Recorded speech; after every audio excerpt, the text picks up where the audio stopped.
സംസ്ഥാനത്ത് വേനൽക്കാല രോഗങ്ങൾക്കെതിരെ ജാഗ്രത പുലർത്തണമെന്ന് ആവർത്തിച്ച ആരോഗ്യവകുപ്പ്. ചിക്കൻ പോക്സ്, പനി ഉൾപ്പെടെയുള്ള രോഗങ്ങളിലാണ് ക്രമാതീതമായ വർധനവ് രേഖപ്പെടുത്തുന്നത്. സൂര്യാഘാതമേറ്റും നിരവധി പേർ ആശുപത്രികളിൽ ചികിത്സ തേടുന്നുണ്ട്. പകർച്ചപ്പനികൾ, ഇൻഫ്ലുവൻസ, സൂര്യാതപം, വയറിളക്ക രോഗങ്ങൾ, ചിക്കൻ പോക്സ്, ഭക്ഷ്യവിഷബാധ, ഹെപ്പറ്റൈറ്റിസ് എ, ടൈഫോയിഡ്, ചെങ്കണ്ണ് ഉൾപ്പെടെയുള്ള രോഗങ്ങളാണ് സംസ്ഥാനത്ത് പടരുന്നത്.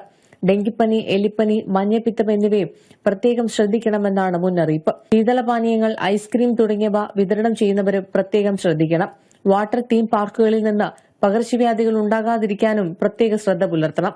അതിനിടെ എറണാകുളം, തിരുവനന്തപുരം, പാലക്കാട്, കൊല്ലം ജില്ലകളിൽ ഡെങ്കിപ്പനി കേസുകൾ വർദ്ധിക്കുന്നതായാണ് കണക്കുകൾ. ഡെങ്കി ഹോട്ട്സ്പോട്ടുകൾ പ്രസിദ്ധീകരിക്കുമെന്ന് ആരോഗ്യവകുപ്പ് പ്രഖ്യാപിച്ചെങ്കിലും പ്രതിരോധ പ്രവർത്തനങ്ങളിലെ മെല്ലെപ്പോക്ക് തുടരുന്നത് കനത്ത തിരിച്ചടിയാണ്. ജനം, തിരുവനന്തപുരം.